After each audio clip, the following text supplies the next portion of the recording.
Good afternoon. This is Mike Farley, Poolside Perspectives Podcast, and we're so glad you're here. We had a lot of questions from our episode last time, and one of the things that came up is that wanted more details on countertops. So we're going to spend an episode here talking about countertops. We're going to talk about different types, talk about the pros and cons. We're going to talk about maintenance, and we're going to try to figure out what's going to be the best counter for your outdoor kitchen or bar. So swim up bar, Yeah, that's what the last podcast was about. So. Right, the swim up bar.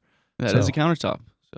So it does have a countertop. So we're going to look at things specifically for outdoor countertops. We're not going to get into the indoor stuff because that's not our expertise at all. No. So hopefully you enjoy and learn a lot of things. And if you do, pass it on to your friends and share this with other people. So when we get into countertops, do you have a favorite, Trey?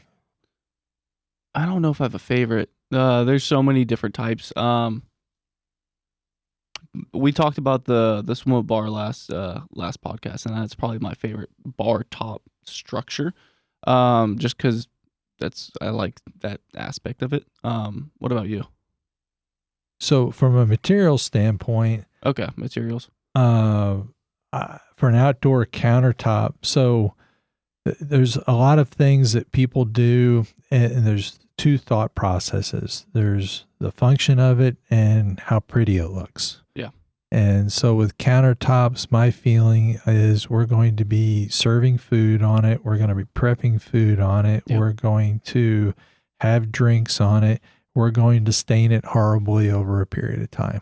Well, yes, there'll be a lot of situations where staining could happen. So, ideally, you don't want stains to happen, though. Correct. So to me, the function of it is a little more important than the aesthetics. I agree with that. Yes. Okay. So the first thing is we're going to go through some different materials, and we'll tell you some pros and cons of it. And so when I first started, the first outdoor kitchens I did, almost everybody tiled those countertops. Oh, wow. Okay. And so they'd come in with a 6x6 tile, or sometimes even a smaller tile. And the problem with those countertops were the grout joints. Yeah, I would imagine that would get a little annoying. Yeah, so they stained horribly. And, they're like, well, use a darker grout so the stain doesn't show up as much. It's not good.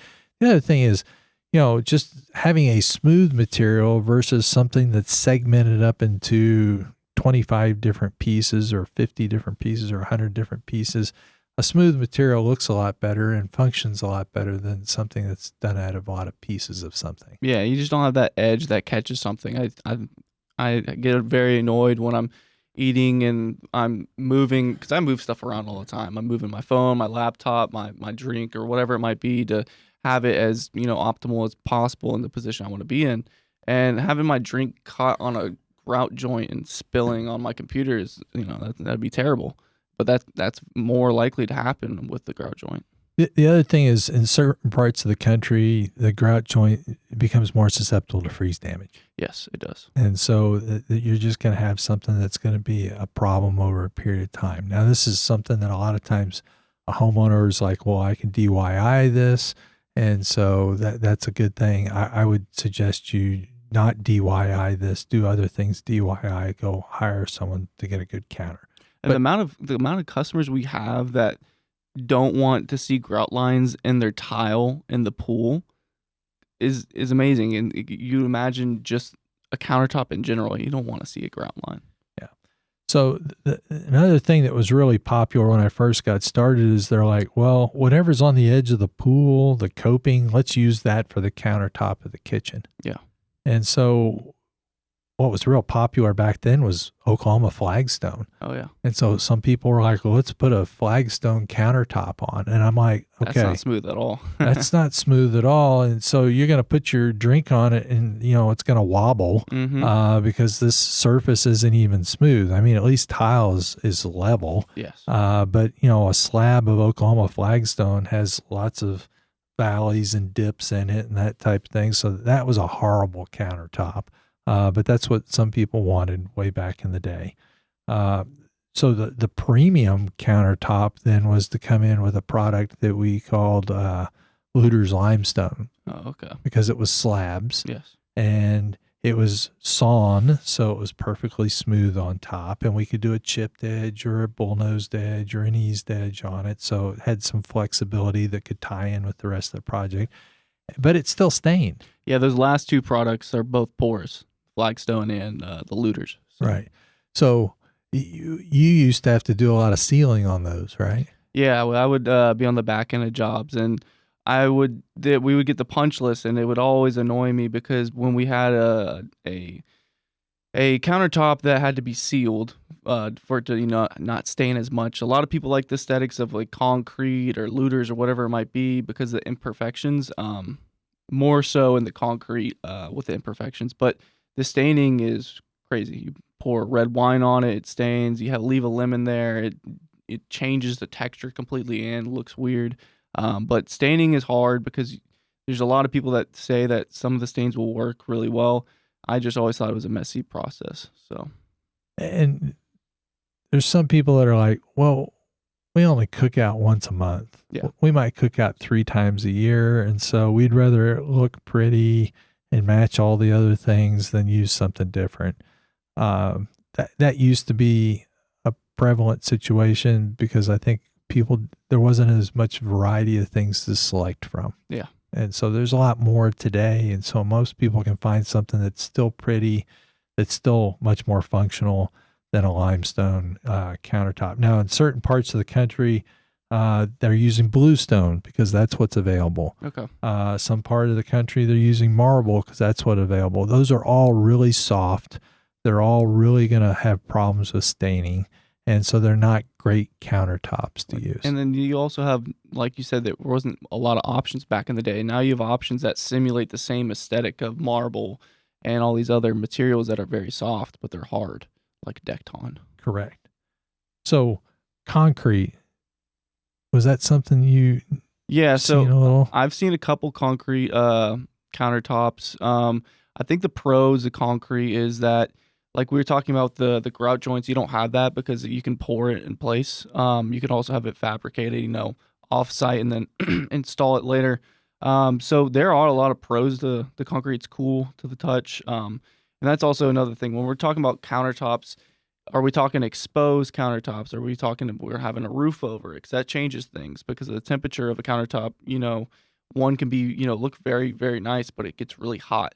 And you don't want to lean up against that because then if you're in the middle of summer during Texas, you're going to burn yourself. Yeah. So when I came back to Texas, one of the very first outdoor kitchens I did, they wanted a real nice contrast. And so they wanted to come in and do a black granite countertop. Ooh. And I said, well, that's fine. You got to realize that dust is going to show up a lot more on black granite than anything else.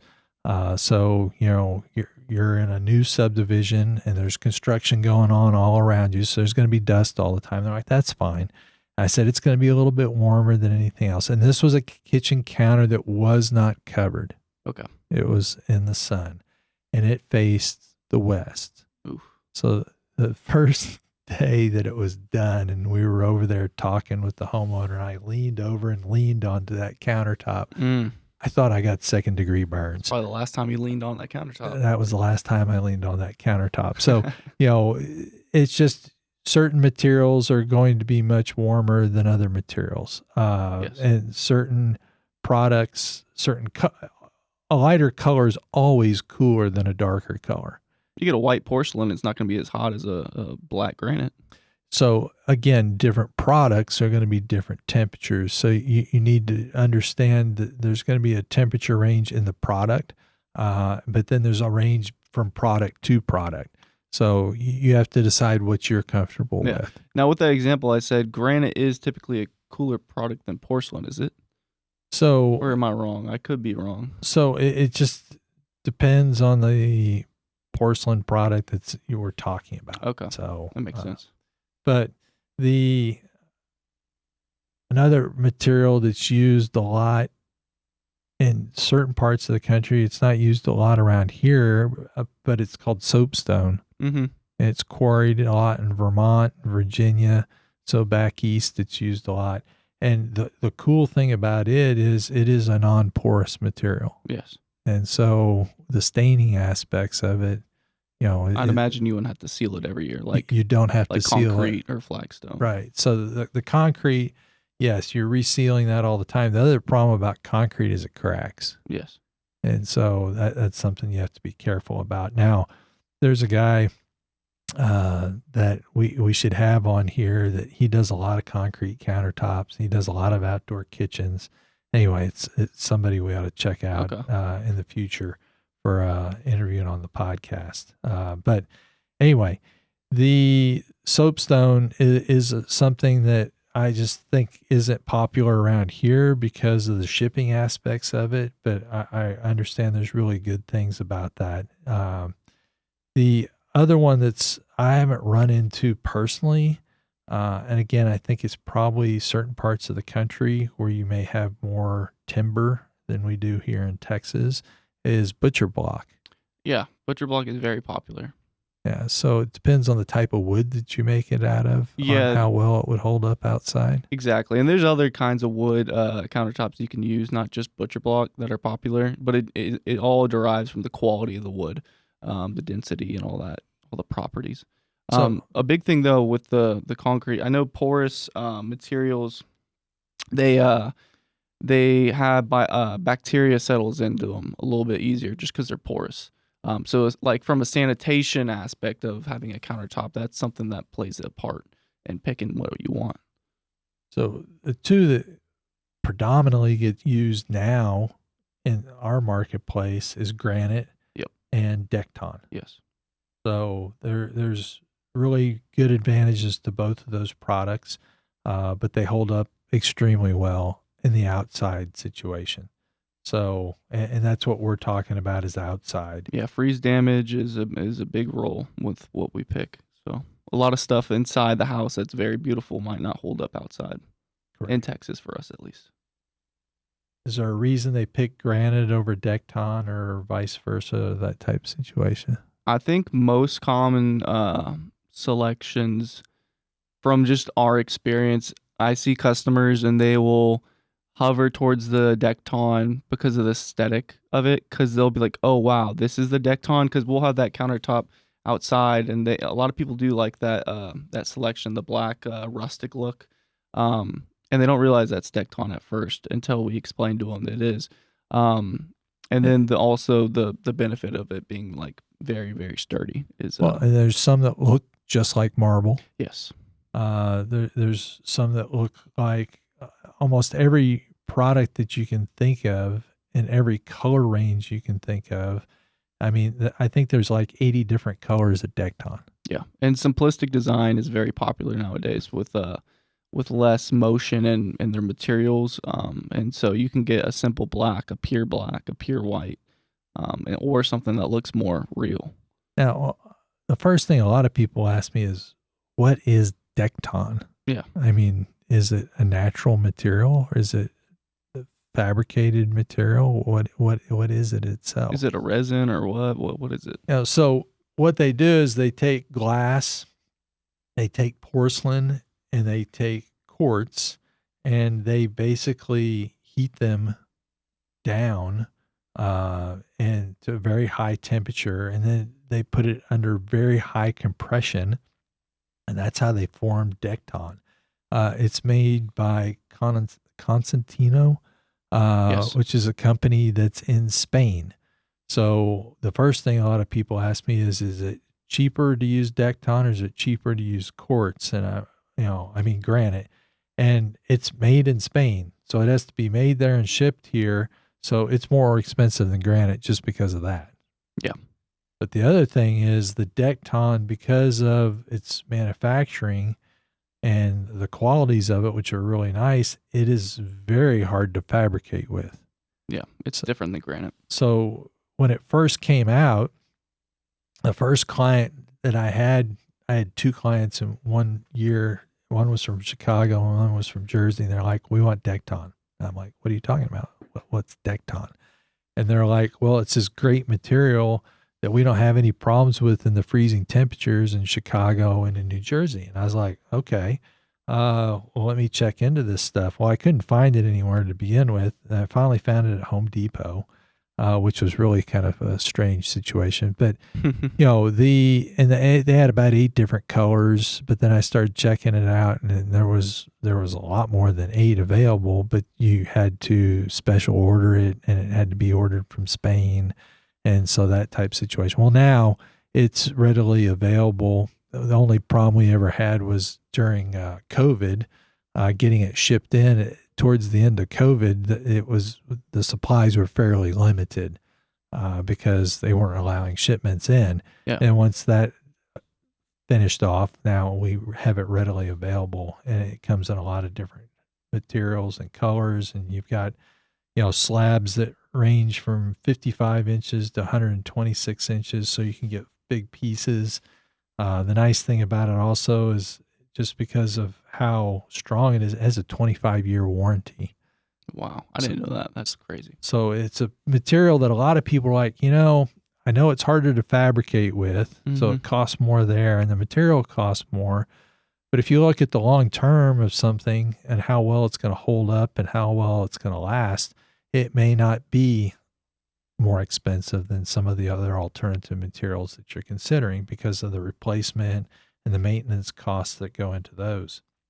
So the other thing is it holds up extremely well in the sun. It's not going to discolor. You can pour red wine on it. You can use it as a chopping block. The stuff's pretty great. Oh, yeah. But, again, everybody, it's what we're looking for is what's functional. And Granite's functional and Dekton's functional. So then it comes down to the aesthetics. From a visual standpoint, you can realize both those materials are going to hold up extremely well. Yeah. Some people love Granite. Some people hate it. So it's a toss-up sometimes. Personal preference. Yeah. So one of the things when you're doing a countertop that you may want to think about is how deep that countertop is. The depth of your counter, minimum 24 inches. Most of the time it's closer to 30 because of the appliances that you're going to set into that. But then also, a lot of times people want a backsplash with a counter, outside counter. And so you're going to come in with that backsplash. Now, there's a couple of things to think about. One is I like to put plugs in my backsplash.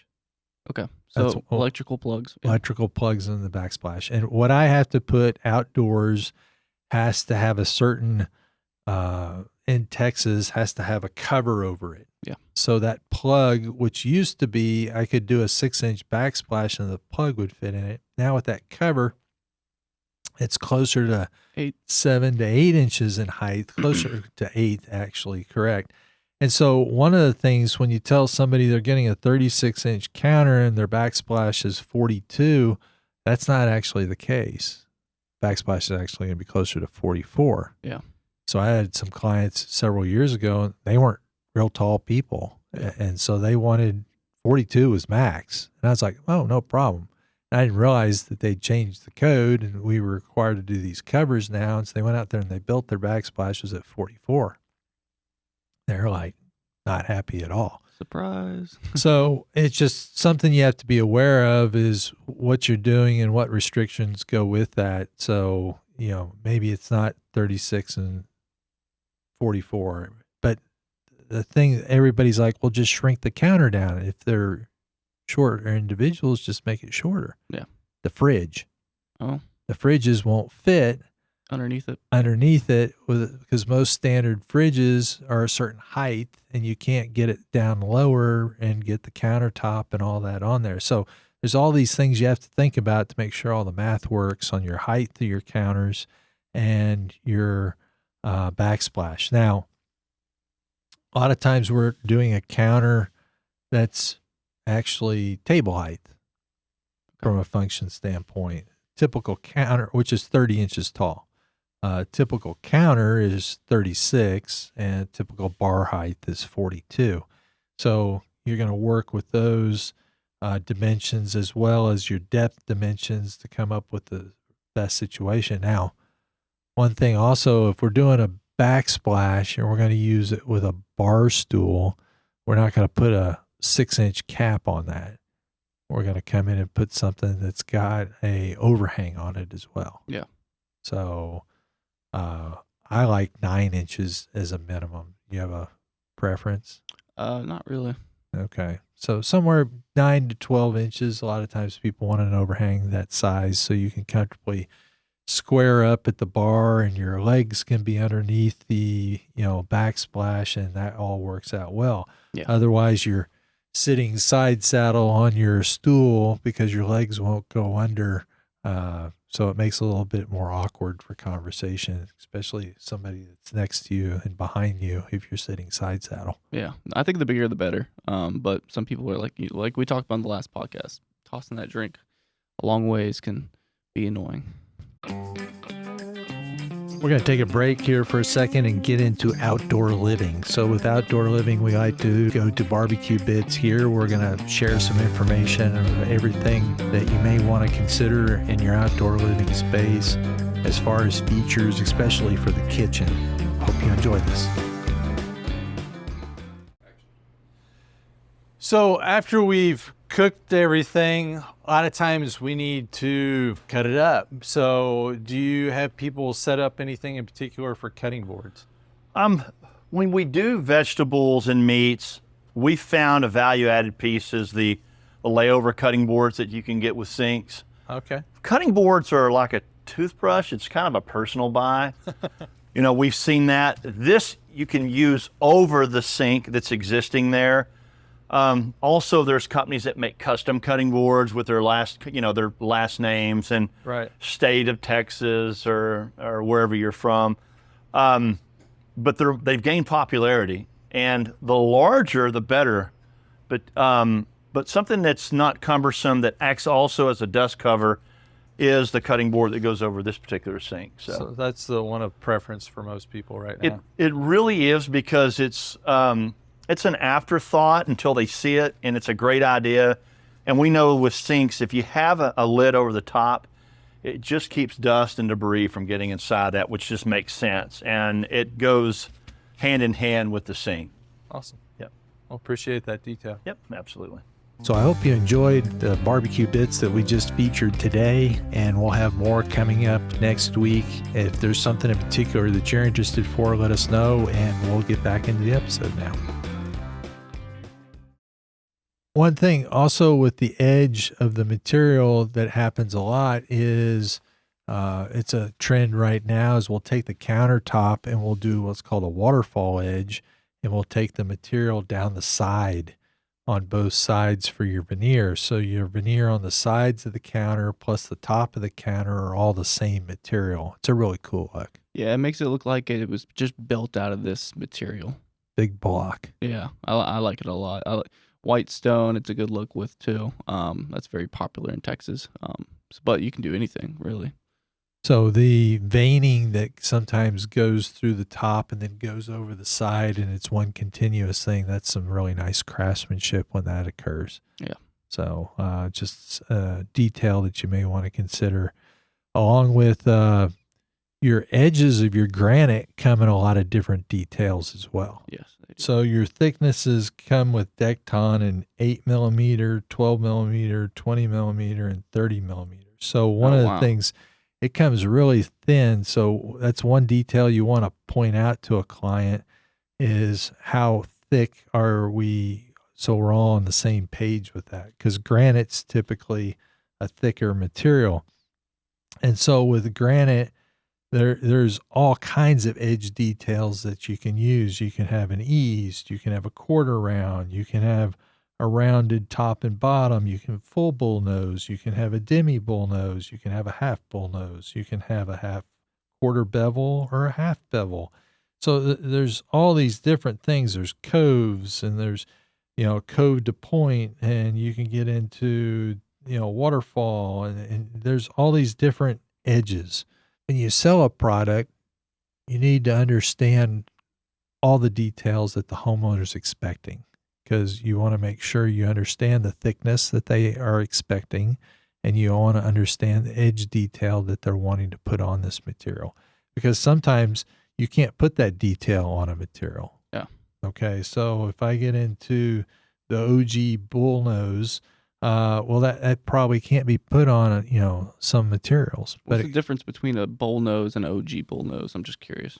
So an OG bullnose is flat, and then it's got a concave, and then a full bullnose. Okay, I gotcha. So A little fancier. it's a little fancier edge type situation versus a full bullnose is going to be a half circle versus a demi is a quarter of a circle versus an ease it's just rounding of the corners. So there's all these things that you want to make sure that you communicate clearly so we're all on the same page of what's to be expected. So that's the big thing with your countertop is there's so many variables to think about that you just want to make sure you get the right thing. You just don't want to put, we're going to figure range 1 granite and we'll be good, because you probably won't be. So the more you talk to people, the better you understand what they want, the less surprises they have, then, they're going to get the counter that they want. So the important thing with counters is we're going to do all these things on them. We want them to look beautiful, but we also want them to be functional as well. Last a long time. Last a long time. So that's where the big advantage you have on, the Dekton material itself. Now, some people are like, well, I'm not going to be in a house for 25 years or 30 years or 40 years, so I don't need a 25-year guarantee that the product's going to hold up.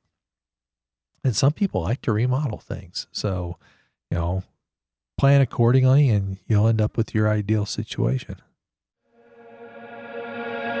We're going to take a break for design concepts now. So design concepts, what we're going to do is talk about why we did the things on a particular job.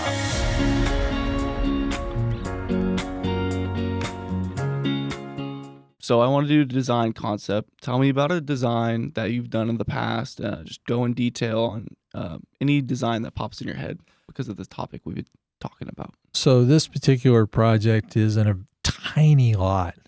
Okay, very, very small piece of property. The big challenge with that piece of property is the city requires a maximum allowable water permeable situation. So the house and the driveway and everything on the property, you have to have a max amount of permeability so when it rains, the water can penetrate it. And it's because the city was only designed to handle so much overflow with water. And so you build these big houses on these tiny lots, you can only do so much. Otherwise the whole system gets wrecked. Yeah. Okay. So this particular house, we did the calcs on it. The existing house, patios, and driveways met the maximum capability. Oh, wow. So you can't really do anything. So we're maxed out. Yeah, you can't do Okay. So I had to be creative. Okay. So I looked at it. So the first thing that happens a lot of times is we'll tear somebody's driveway out. Ooh, and we'll come back in and put a gravel driveway. Yeah. But so I looked at their existing porch, which was it had a lot of raised seats built into it, and it was up at a higher elevation, so you could hardly even see the rest of the backyard. So we came in and tore the existing back porch off. Okay. And so with this back porch being removed, we came back in and added back porch, but we did it a little different shape. And so we deducted several hundred square feet off the back porch. Okay. So the city only counts the coping of the pool, not the actual not pool the water. Okay. Oh, that's nice. Okay. And so then the other thing they count is the pool equipment. But then I had to deal with the deck. And so I had to be creative. The city does not count synthetic turf as an unpermeable surface. It is permeable. That's awesome. So it was a small space. We wanted something simple and clean. So we came on the simple pool, elevated spa. We had to have some raised walls to create some elevation so we could put some planting in to give some privacy with this tiny lot so we could sit in the backyard and feel like we were protected. And then the kicker was they're like, oh, we want a shade structure too. And I was like, I got to fit this in here as well. Do they count that on permeable structures? No. Oh, wow. So it was not counted because it was an arbor. Oh, perfect. Okay. But the arbor actually had we came in with the clear plastic. I forgot the name of it. to make it waterproof? So we came in with the arbor with polygal on top. Polygal, yes. And so with polygal on top, we were allowed to do that. So we did built-in seating because of the small size of the yard, all up against the garage. And then we put a table up against it, which allowed us to have the shade structure and enough room to walk by. And then we had the smaller patio, and then we had the all-turf yard. We had a nice, cool rectangular pool. We had the spa at the back with some really nice spillways coming out of it, give a focal point down the middle of the yard, which was our primary sight line. And so off to the side, we had a kitchen. Mm-hmm. And so the kitchen, we came in and we used a Dekton countertop. Okay. And then we came in with the stone that complemented with the rest of the stone that was being done with the decking. And so it came in and it looked very nice. But we were able to, in this tiny yard, which was already maxed out, we got a pool, we got a spa, Wow. we got a shade structure with polygal on top with built-in seat wall to use as seating. Then we came in with a modified patio, and we were able to do an outdoor kitchen. It's a whole lot for starting with no space for anything. No space for anything. So sometimes you have to be creative in how you look at things, and you have to look at what's allowed and what's not. And sometimes you can come up with a solution. Now, sometimes it doesn't work. Yeah. But in this case, it all did.